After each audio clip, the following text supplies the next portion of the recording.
ఓం నమో వెంకటేశాయ. 2026 ఆంగ్ల సంవత్సరాది మరియు శ్రీ పరాభవనామ సంవత్సర ఉగాది పంచాంగ ఫలితాలలో భాగంగా మేషరాశి ఫలితాలను విశ్లేషించే ప్రయత్నం చేద్దాము. సో మేషరాశి ఇంగ్లీష్లో వచ్చే ఏరీస్ అంటాము. అశ్విని 1, 2, 3, 4 పాదములు, భరణి 1, 2, 3, 4 పాదములు, కృత్తిక 1వ పాదము. సో ఈ సంవత్సరం మేషరాశి వారికి ఆదాయం 11, వ్యయం 5, అలాగే రాజపూజ్యం 2, అవమానం 4. ఈ సంవత్సరము ఏలినాటి శని ప్రభావం చాలా తీవ్రంగా ఉండబోతా ఉంది. అనేక రకాలుగా ఆదాయం వచ్చినను ఆదాయానికి మించినటువంటి ఖర్చులు ఈ సంవత్సరం మీకు ఉండబోతున్నాయి. అలాగే ఈ సంవత్సరం అనుకోని సంఘటనలు, ప్రాణాపాయ విపత్తులు మరియు మానసికమైనటువంటి ఇబ్బందులు, గృహంలో చోర భయం లాంటివి సంభవించే పరిస్థితి గోచరిస్తూ ఉంది. అలాగే ప్రతి విషయాన్ని గమనించి మసులుకోవాల్సినటువంటి పరిస్థితి ఈ సంవత్సరం గోచరిస్తూ ఉంది. ముఖ్యంగా భార్యాభర్తల మధ్యన కలహాలు, బంధుమిత్రుల వైషమ్యాలు, అలాగే ఆరోగ్య భంగములు మరియు ముఖ్యంగా తండ్రికి సంబంధించినటువంటి ప్రాణ గండము అనేటువంటిది ఈ సంవత్సరం గోచరిస్తూ ఉంది. ముఖ్యంగా కోర్టు వ్యవహారాల యందు ఇరుక్కొనుట, అలాగే పేరు ప్రఖ్యాతులకు ఆటంకము. అంటే సంఘంలో ఏదైనా ఒక ప్రాబ్లం వచ్చి పోలీస్ ఆర్ లీగల్ ఇష్యూ ఏదైనా జరిగి మీకు చెడ్డ పేరు వచ్చే అవకాశం ఉంది, లేదా మీ శత్రువులు మీపై లేనిపోని అభాండాలు వేసేటువంటి అవకాశాలు కనిపిస్తూ ఉన్నాయి. ముఖ్యంగా విలువ కోల్పోవుట, సంసార సుఖరాహిత్యము. అంటే భార్యాభర్తల మధ్యన సంసార సుఖము ఉండేటువంటి పరిస్థితులు కారణం డిప్రెషన్ వల్ల అవ్వచ్చు, యాంగ్జైటీ వల్ల అవ్వచ్చు, సమస్యల వల్ల అవ్వచ్చు, ఆర్థికపరమైన ఇబ్బందుల వల్ల అవ్వచ్చు, టెన్షన్కు లోనయ్యేటువంటి అవకాశాలు కనిపిస్తూ ఉన్నాయి. అలాగే కుటుంబమునకు దూరంగా ఉండుట, అంటే ఉద్యోగపరంగా కానీ, వ్యాపార పరంగా కానీ, లేదా భార్యాభర్తల మధ్యన అండర్స్టాండింగ్ ప్రాబ్లమ్స్ వచ్చి కానీ, లేదా ఏదైనా పనిరీత్యా కానీ కుటుంబానికి దూరంగా ఉండేటువంటి అవకాశాలు గోచరిస్తూ ఉన్నాయి. అలాగే ముఖ్యంగా బంధువుల వల్ల కష్టాలు, అంటే బంధువులకు డబ్బులు ఇవ్వడం కానీ, లేదా బంధువులకు ఏదైనా సహాయం చేసి వాళ్ళ వల్ల సమస్యలు ఎదుర్కోవడం కానీ ఇలాంటివి జరిగేటువంటి అవకాశం ఉంది. అలాగే వ్యవహార చిక్కులు, సంతానం వల్ల సమస్యలు. వ్యవహార చిక్కులు అంటే మనం చేసేటువంటి ఏవైతే ఉన్నాయో పనులు ఉన్నాయో వాటిల్లో ఆటంకాలు, అలాగే ముఖ్యంగా సంతానం వల్ల ఇబ్బందులు, అంటే సంతానము, కొడుకు, కూతురు లాంటి వాళ్ళలో చికాకులు గురి చేసే అవకాశం కనిపిస్తూ ఉంది. అలాగే ఇతరులు మీ మాటల వల్ల వారి కష్టాల నుండి బయటపడుతుంది. ఇది చాలా పాజిటివ్ విషయం. ఏంటంటే మీ తెలివి మీకు ఉపయోగపడదు, కానీ అవతలి వాళ్ళకు మీరు ఏదైనా సలహా ఇచ్చినా, వాళ్ళకి ఏదైనా హెల్ప్ చేసినా వాళ్ళు సమస్యల నుండి బయటపడతారంట.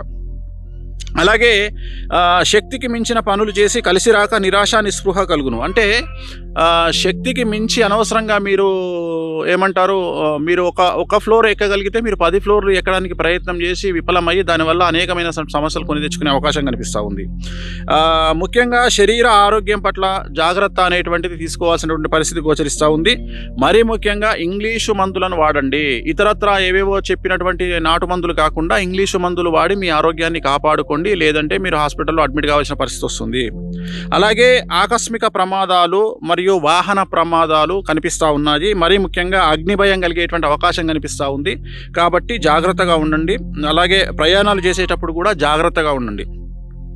మొత్తం మీద ఈ రాశి స్త్రీ పురుషులకు సంబంధించినటువంటి తీసుకుంటే మంచి కంటే చెడు అధికంగా కనిపిస్తూ ఉంది. చెడు ఎక్కువగా ఉండేటువంటి అవకాశాలు గోచరిస్తూ ఉన్నాయి. ఏలినాటి శని ప్రభావం అనేటువంటిది చాలా ఈతి బాధలను కలగజేస్తూ ఉంది. ఎంతో తెలివితో అనుకువగా ప్రవర్తించినా కూడా మీకు సమస్యలు అనేటువంటివి మిమ్మల్ని బాధించేటువంటి అవకాశం ఉంది. ఫలితాలు కూడా నెగిటివ్గా వచ్చే అవకాశం కనిపిస్తూ ఉంది. ప్రతి చిన్న విషయానికి కూడా జాగ్రత్తగా ఉండాలి. కష్టాలను ఎదుర్కొని ధైర్యంగా ముందుకు వెళ్తే కానీ మీరు ఈ సంవత్సరం బయటపడలేరు. అలాగే మీ ధైర్య సాహసాలే మీకు కొండంత అండ అనేటువంటి విషయాన్ని మర్చిపోకుండా ఉండండి. ముఖ్యంగా ఆదాయంకు మించిన ఖర్చులు, అంటే మీకు డబ్బులు వస్తాయి, బట్ ఆదాయం విపరీతంగా ఉన్న ఖర్చులు కూడా అంతకు మించి ఉంటాయి. సో రుణములు చేయడం, అంత ఆదాయం వచ్చినా కానీ రుణాలు చేయాల్సిన, అప్పులు చేయాల్సినటువంటి పరిస్థితి గోచరిస్తూ ఉంది. అలాగే ప్రతి చిన్న విషయానికి కూడా కలత చెందేటువంటి అవకాశం కనిపిస్తూ ఉంది. ముఖ్యంగా చేయు వ్యవహారంలో యందు వ్యతిరేకత, ప్రయాణంలో యందు ఇబ్బందులు మనం చెప్పుకున్నాం ఆల్రెడీ. అలాగే స్త్రీ మూలక ధన వ్యయము అనేటువంటిది, ధన లాభం అనేటువంటిది కనిపిస్తూ ఉంది. స్త్రీ మూలకంగా అంటే ఒక స్త్రీ మూలకంగా మీకు ఏవైనా డబ్బులు రావడం అలాంటివి జరిగే అవకాశం ఉంది. అలాగే విద్యార్థులకు సమస్యలు అనేటువంటి కనిపిస్తూ ఉన్నాయి. ఏలినాటి శని ప్రభావం వల్ల మార్కులు సరిగ్గా రాకపోవడము, ఫెయిల్ అవ్వడము, అలాగే ర్యాంకులు రాక కోరుకున్న కాలేజీల్లో ప్లేస్మెంట్స్ లేక ఇబ్బందులు పడేటువంటి అవకాశం ఉంది. వీసాలు రిజెక్ట్ అయ్యే అవకాశం కనిపిస్తూ ఉంది.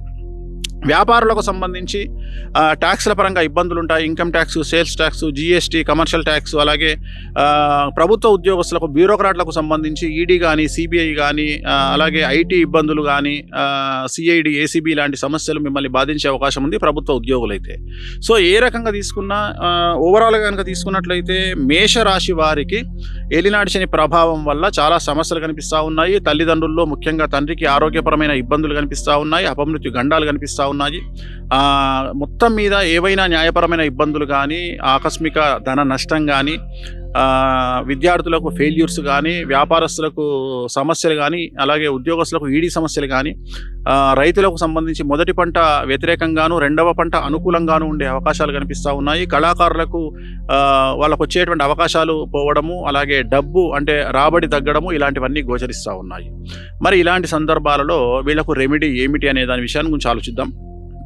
ముఖ్యంగా నివారణ మార్గాలు కనుక తీసుకున్నట్లయితే నలుపు రంగు దుస్తులకు దూరంగా ఉండాలి. ఇది ముఖ్యమైనటువంటి పాయింట్, గుర్తుంచుకోండి. నలుపు రంగు దుస్తులకు దూరంగా ఉండాలి. అలాగే నలుపు రంగు వస్తువులకు దూరంగా ఉండండి. ముఖ్యంగా నలుపు రంగు వాహనాలకు దూరంగా ఉండండి. అలాగే తిరునల్లార్ శనీశ్వర ఆలయంలో ప్రత్యేకమైన శని పూజ నిర్వహించుకోవడం ద్వారా సమస్యల నుండి బయటపడతారు. అలాగే సప్త శనివార వ్రతాన్ని ఆచరించండి. అంటే శ్రీ వెంకటేశ్వర స్వామి వారికి సంబంధించినటువంటిది ఒక పూజ ఉంటుంది. దాన్ని వెంకటేశ్వర వ్రతం అంటాము. అది ప్రతి శనివారం కూడా సాయంకాలం పూట నిర్వహించుకోవాలి. అలా 7 శనివారాల పాటు ఈ వ్రతాన్ని నిర్వహించుకోండి. దీనివల్ల ఖచ్చితంగా ఈ ఏలినాటి శని పీడ తొలగిపోయి ఖచ్చితంగా మీరు పాజిటివ్ వేలో ముందుకు వెళ్ళేటువంటి అవకాశాలు ప్రస్ఫుటంగా కనిపిస్తున్నాయి. ఇవి 2026వ సంవత్సరానికి సంబంధించి, అలాగే పూర్తిగా మేషరాశికి సంబంధించినటువంటి ఫలితములు. ఓం నమో వెంకటేశ్వర.